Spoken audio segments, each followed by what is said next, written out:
자, 많이들 힘드시죠? 너무 분위기가 막 무겁게 느껴져서 힘내서 여러분 아니면 학교 사람 없습니다. 희망을 가지고 오늘이 제일 젊은 날이고 제일 행복한 날이니까요. 힘냅시다. 퀴즈 하나 낼까요? 있어요. 상품은 뭘로 할까요? 제주도 왕복 항공권 견본?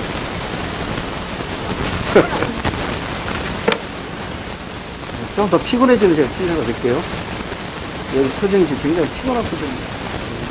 쉬어갈 때쯤 될 것 같은데 우리가 또 오늘 해야 할 몫이 있단 말이에요.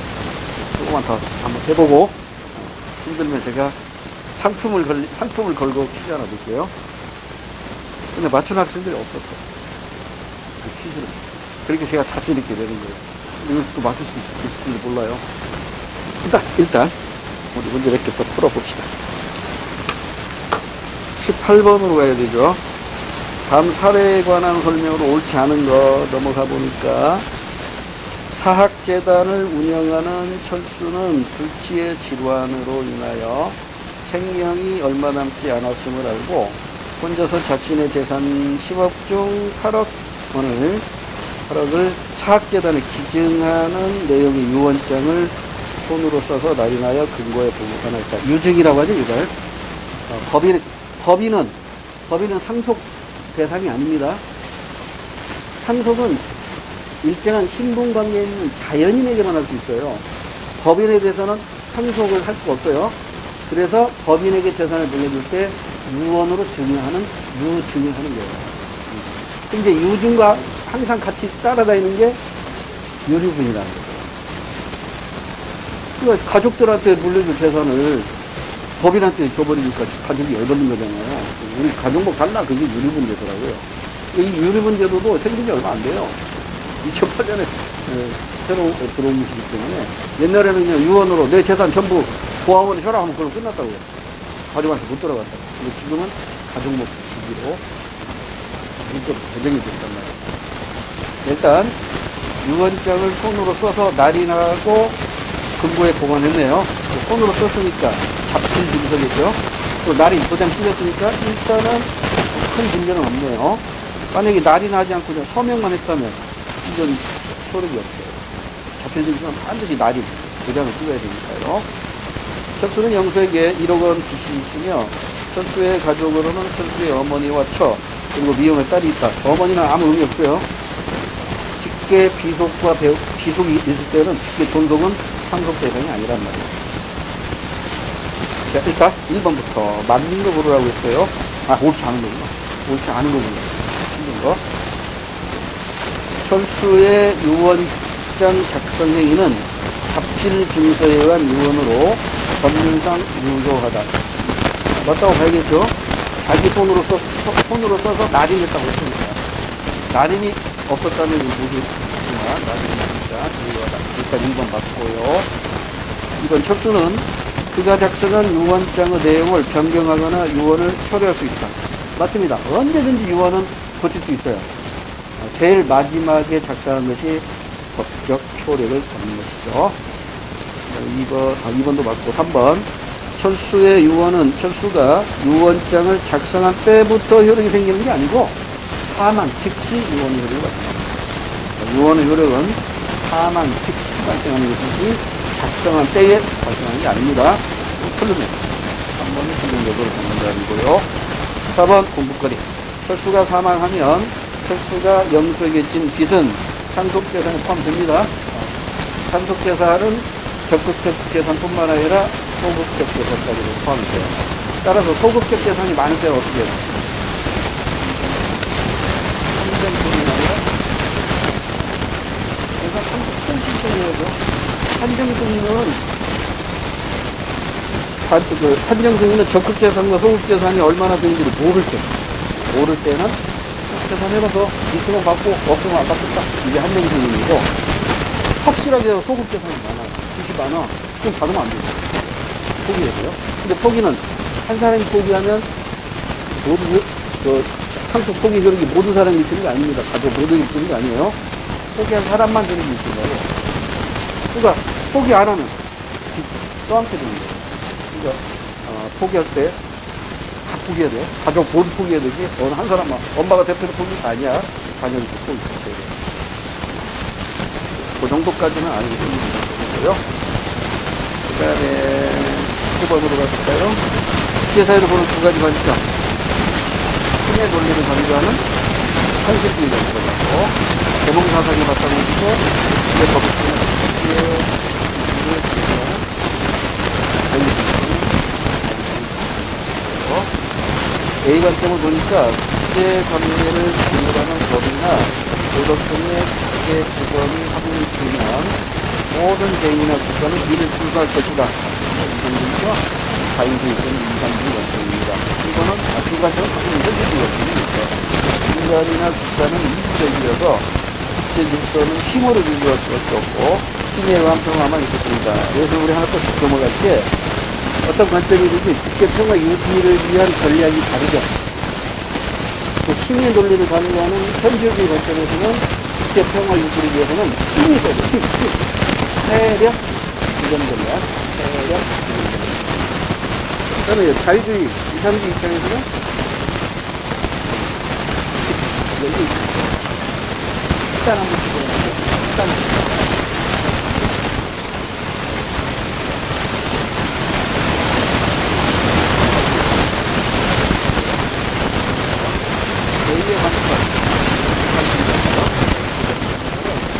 국제관계에서 분쟁의 해결을 위한 국제기 역할을 강조한다. 나머지 여건을 확인합니다. 국가는 국제법을 중시하고 보편적 가치를 추구한다. 이게 자유주의, 이상주의 관점이니까 B가 아니라 A라고 해야 되고요. 3번. 국가 간의 동맹이나 세력 균형을 통해 국가 안보를 세력 나왔네. 세력 나왔으니까 균형 논리를 강조하는 현실주의, 그러니까 B에 4번은 개별 국가의 대타적 분위기를 무시하는 게 아니라 강조하는 게 무시하는 것 A, B 관점 모두 아닙니다. A 관점도 아니고 B 관점도 아닙니다. 20번. 사에서 낳은 사례에 대한 판단을 오는 것.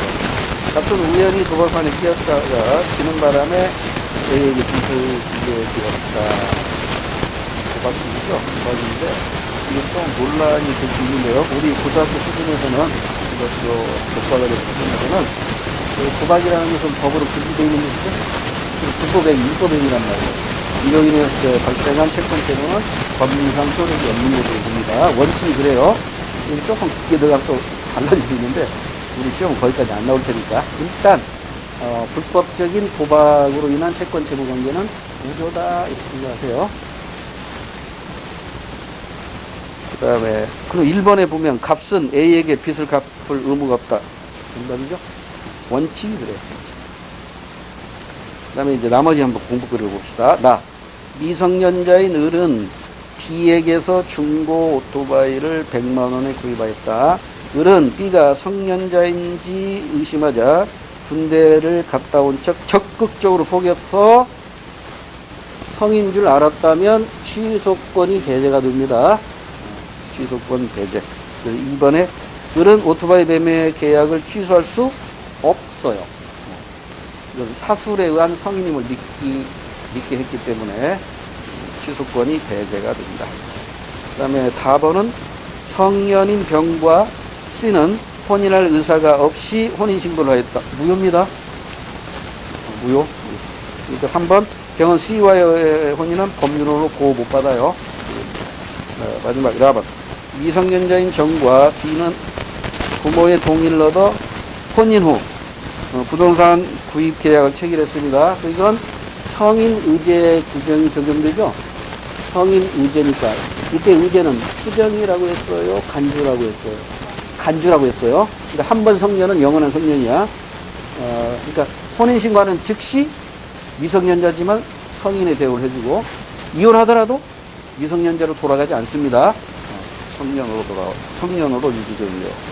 성년 의제이기 때문에 취소가 불가능해요. 4번 정은 부동산 구입 계약을 취소할 수 있다가 아니라 없습니다. 11회로 갑니다. 비추신 사회에 나타난 문화 변동과 갈등 등 조짐으로 모든 것만을 위해서 모두 그래요. 결혼이나 취업 등을 위해 한국 사회로 특히 세계 각국에서 온 주방장들이 자국의 음식맛을 그대로 가진 식당이 되어 한국인에게도 인기를 끌면서 선겁됩니다. 문화 공정에 관련된 내용이 나왔네요.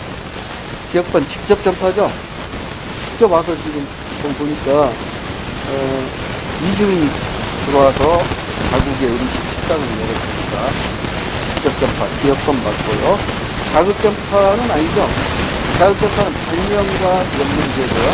발명이 전파가 있고 여기에 자격자가 있습니다.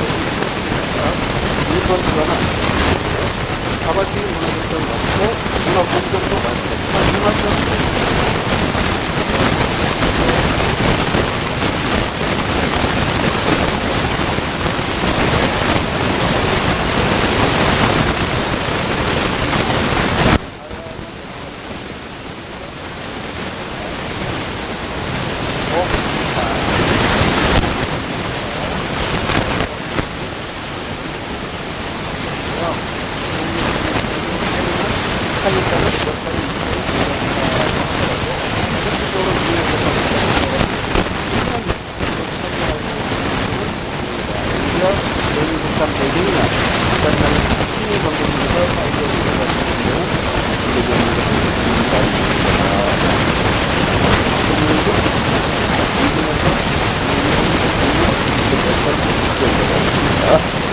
같은 글입니다.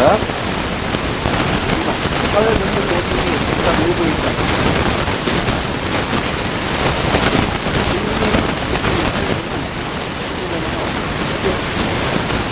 사회 집단 회의에 같은 있죠. 바로 사회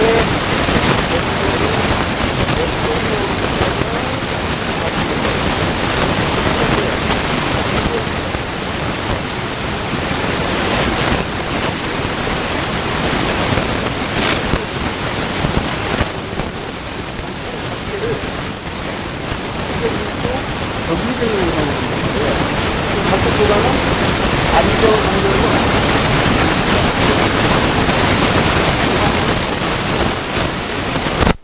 그러니까 사회 집단 내적인 요소에 의해서는 사회가 변동할 수가 없어요.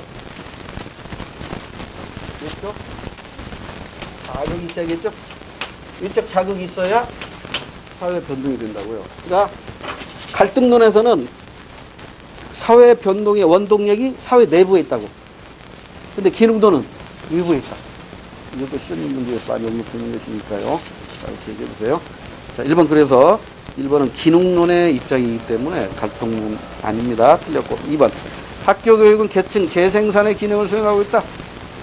한 번 금수저는 영원한 금수저. 이걸 재생산 과정으로 보는 건 갈등론. 그러니까 이거 빨리 바꿔야 된다 이런 얘기잖아요. 2번이 갈등론의 정답이고 3번은 사회 구성원들은 그 사회가 중시하는 사회 기반을 수평해야 된다. 기능론적 관점이고요. 사회 불평등은 사회 구성원이 자신의 능력을 최대한 발휘할 수 있는 동기를 부여한다. 기능론입니다. 넘어갑니다.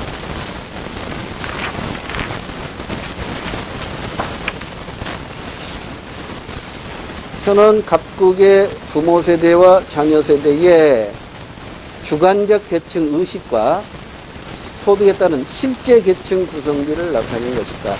이에 대한 옳은 분석은 자, 지금까지 풀었던 문제와는 조금 다른 문제죠. 주관적 계층 의식과 실제 계층이란 말이에요. 실제. 그래서 이걸 하나를 그려놓고 해보자고요.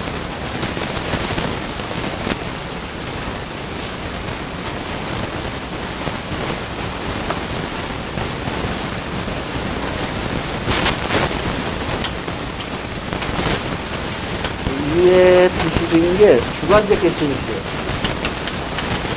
주관적 계층이고 아래쪽이 실제 계층이고요. 실제 계층이라는 것은 주관적인 계층을 말하는 거죠. 그래서 상, 중, 하. 그러니까 실제 계층이나 자기가 주관적 의식으로 느끼는 계층이나 다 틀리죠.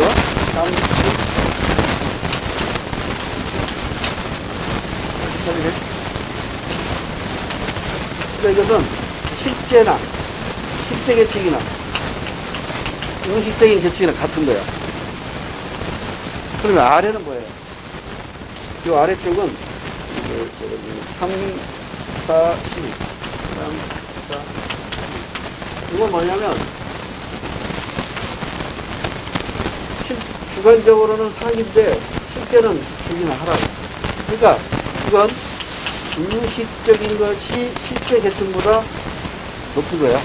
실제는 가난뱅이야. 그런데, 자기 머릿속에 있는 의식으로는 상인층이야. 왜냐하면 소셜 미디어가 좀 있는데, 97년, 그러니까 아이들, 진짜 때문에, 아이들 맞이하고, 제가 살던 동네에 경복궁 여기에, 스테로, 마트를 이렇게 꽉 치고 보면은, 포장마트가 있어요. 포장마트가 거기 무엇하냐면, 오뎅하고, 구멍하고, 참 좋습니다. 들어가다가, 성공이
없잖아.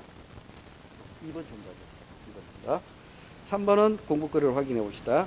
실제 소득에 따른 계층 구조는 자녀 세대보다 부모 세대에서 더 안정적이다. 안정적이냐 불안정적이냐는 중간 계층 가지고 판단하면 된다고 그랬어요.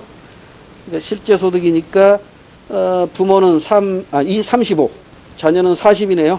그러니까 자녀 세대가 더 안정적이에요. 5번 주관적 계층 의식의 세습 정도보다 실제 계층의 세습 정도가 더 강하다. 뭘 가지고 이렇게 판단할 수 있죠? 몰라요. 세습을 어떻게 알아? 이걸로. 알 수 없어요. 4번은 세습 관계를 이 표 가지고는 알 수가 없어요. 4번 문제로 갑니다. 다음 대화의 내용과 개념이 적절하게 연결된 것이 보기에도 보도를 해요. 요즘 사는 것이야 예전보다 훨씬 나아졌지. 그런데 잘 사는 사람과 못 사는 사람의 격차는 더 커졌어. 빈부격차 더 커졌어. 사회가 불안해지겠죠. 게다가 요즘엔 한 동네에서도 누가 누군지 몰라. 인명적이죠. 뭐가 옳고 그른지도 헷갈리는 세상이지. 뭐가 옳고 뭐가 그른지도 헷갈려. 주범이 없어. 마치 주범이 없는 사람 같은 아놈이. 뒤룩캠의 아놈이죠. 머튼이 아니고 뒤룩캠의 아놈이. 그 정도라고 할 수는 없지. 따라야 할 규범들이 서로 모순이 되는 것이 문제지. 규범은 있는데 서로 모순이 되니까 문제지. 이건 이제 머튼의 아노미로 봐야겠죠. 목적과 수단의 괴리 현상. 머튼의 아노미로 이해하시면 돼요. 자, 갑. 절대 빈곤 땡. 절대 빈곤이 아니라 상대적 빈곤으로 봐야겠죠. 그 다음에 을. 익명성 맞고. 즉, 미음번 맞고. 병. 아노미 맞고. 그 다음에 정. 기술지체라고 보기는 어렵죠? 기술지체는 뭐죠? 주범이 모순이 되는 게 아니라, 이게 문화지체 반대 개념이에요. 문화지체는 뭐냐면, 물질은 빨리 변하고 비물질이 못 따라가잖아요. 이게 문화지체인데, 기술지체는 비물질이 빨리 가는데 물질이 못 따라가는 거야. 그 대표적인 사례가 뭐 있어요? 우리의 장래 의식이 바뀌고 있잖아요. 95년 기준으로 그 갤럽 조사해 가니까 95년 이전에는 매장이 화장보다 많았어요. 근데 95년 이후로는 매장보다 화장이 많았다고. 화장하려는 사람이 많아진다고. 그러면 여기서 뭐가 필요해요? 이게 필요하다고. 근데 이게 대표적인 혐오시설이잖아요. 님비 현상. Not in my backyard. 화장장 필요하지만 우리 동네에다가는 설치하지 마. 혐오시설이니까. 이로 말하면 화장적 부족 현상이 나타나잖아요. 그러니까 의식은 이렇게 바뀌었어. 근데 물질이 못 따라가잖아요. 이걸 뭐라고 해요? 기술지체. 그래서 지금까지 시험 문제는 거의 99%가 문화지체 가지고 시험을 냈거든요. 근데 이제 기술지체도 눈에 띄기 시작합니다. 적은 기술지체와는 거리가 멀어요. 넘어갑니다. A에서 C는 자료 수집 방법입니다. 이를 사용하기에 적절한 연구 주제를 가장 바르게 짝지은 것. 많은 사람으로부터 자료를 수집해야 하는가? 예. 하나 더 가볼까요? 자료에 대한 통계와 분석이 필요한가? 예. A는 질문지법이네요.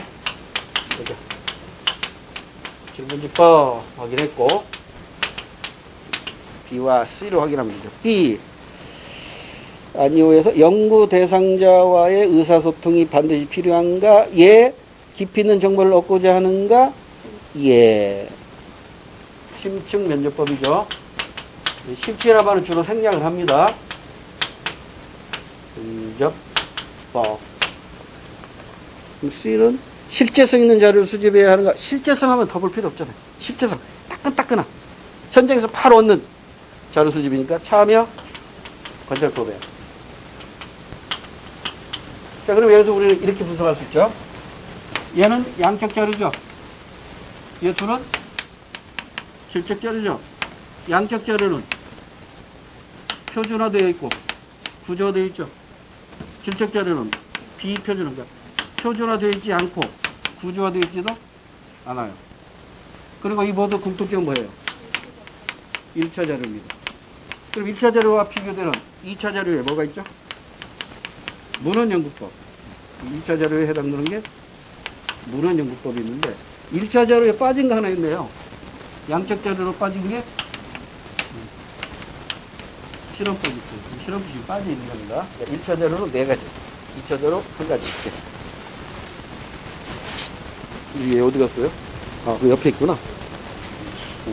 안 보이길래 옆에다 써놨네요. 1번에 A. A가 신문지법이에요. 늑인이 원시부족의 결혼풍습. 이건 참여관찰로 해야지. 늑인이 원시부족의 결혼풍습 참여관찰법으로 해야 되고요. 그 다음에 경제성장률과 이혼율의 상관관계네요. 이거 뭘로 해야 돼요? 통계 자료를 활용해야겠죠. 그죠? 문헌연구법이, 공식적 문헌연구법이 활용될 것이고, 그 다음에 3번에 조선시대니까 역시 문헌연구. 그럼 4번이 정답 붙었네. C, 참여관찰법. 신상의 감정 표현 및 의사소통 방식. 정답이죠? 우리 교과서에는 참여관찰법만 소개가 되어 있는데, 시험 문제에서 가끔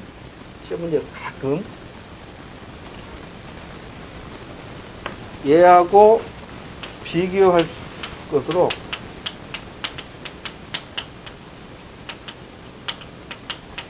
비참여관찰법도 참여관찰법에 포함을 시켜서 문제를 내고 있더라고요. 우리 고등학교 교과 과정에서는. 그러니까 참여관찰법은 자기가 직접 참여해가지고 자료를 수집하는 거예요.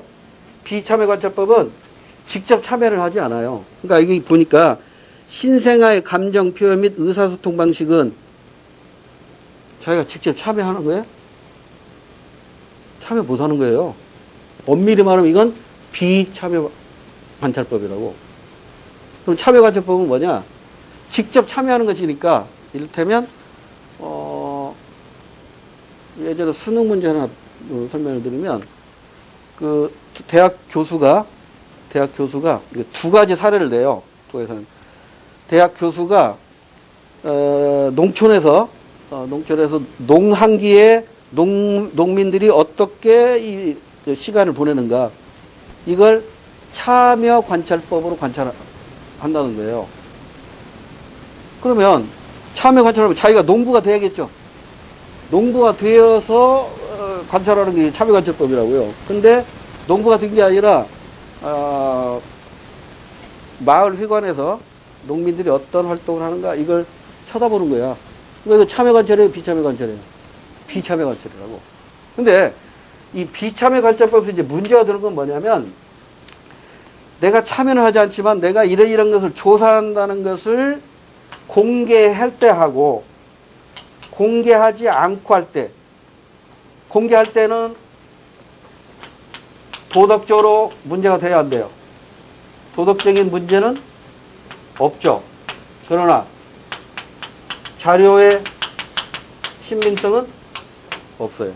이게 수능에서 출제가 됐었어요. 아직 우리 시험은 안 나왔지만, 공개하지 않으면 도덕적인 문제가 생기죠. 그러나 신빙성 있는 자료를 수집할 수가 있죠. 그래서 공개를 하느냐 안 하느냐, 이게 이제 비참여관찰법인데, 참여관찰법도 마찬가지예요. 참여관찰법도 마찬가지로 공개를 하느냐 안 하느냐. 이것도 사례를 한번 말씀을 드렸는데, 제 친구 와이프 사례를 말씀드렸잖아요. 그 서울대학교 대학원 논문인데, 재수생들이 1년 동안 재수하면서 어떻게 그 심리적으로 변화하고 그 친구들을 사귀는가, 이걸 관찰하기 위해서 그 대학원생이 휴학을 하고 노량진에 있는 대성학원에 실제 재수생으로 들어간단 말이에요. 그들과 대화하면서 이제 그들을 관찰하는 거죠. 이게 참여관찰법이죠. 그러니까 이 참여관찰법은 공개하는 순간 자료를 못 얻어요. 그러니까 참여관찰법은 거의 비공개로 한다고. 그러면 이제 어떤 문제가 발생한다? 도덕적, 윤리적인 문제가 발생한다.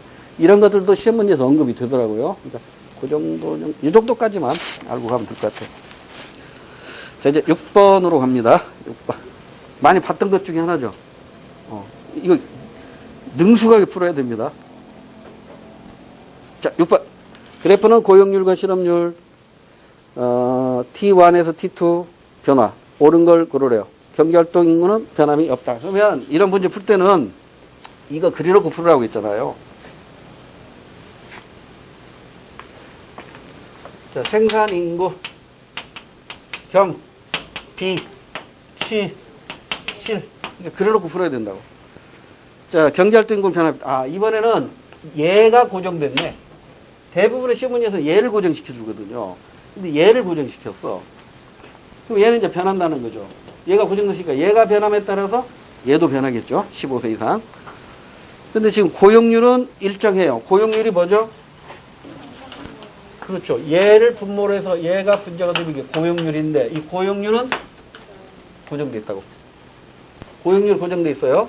그러면 얘가 늘면 얘도 늘고 얘가 늘면 얘도 는다는 얘기예요. 그러죠? 그 다음에 이제 실업률인데 실업률은 얘분의 얘죠. 이게 실업률인데 실업률은 하락했다고. 그러면 얘가 고정돼 있는데 얘가 줄어들었으니까 얘가 줄은 거죠. 얘가 고정돼 있는데 얘가 줄었으면 얘가 늘어난 거죠. 얘가 늘었으니까 이게 고정됐으니까 얘도 늘어나죠. 그럼 얘가 고정되고 얘가 늘었으니까 얘는 어때요? 얘도 늘어야지. 이 흐름을 바로 캐치해야 된다니까요. 이게 누가 빨리 이걸 캐치하느냐에 따라서 빨리 정답을 고르느냐 이렇게 되는 거죠. 그러면 취업자 수에는 변함이 없다. 취업자 수에는 변함. 틀렸죠? 취업자 증가. 15세 이상 인구 증가했다. 여기인데 15세 이상 인구 증가. 정답이네. 경제활동 참가율은 어때요? 얘분의 얘니까 분모는 커졌고 분자가 작아졌으니까 경제활동 참가율은 줄어들겠죠. 비경제활동 인구는 늘어납니다. 이와 관련된 문제가 수능에서는 뭐 거의 매년 출제되고 있어요. 우리 시험 와서는 좀 뜸하긴 하지만 이런 문제 나왔을 때 빨리 정확하게 풀어 나가셔야 돼요. 그 다음에 7번 문제로 봅니다. 시간이 애매해서 잠깐 쉬었다가 7번 문제부터 하자고요.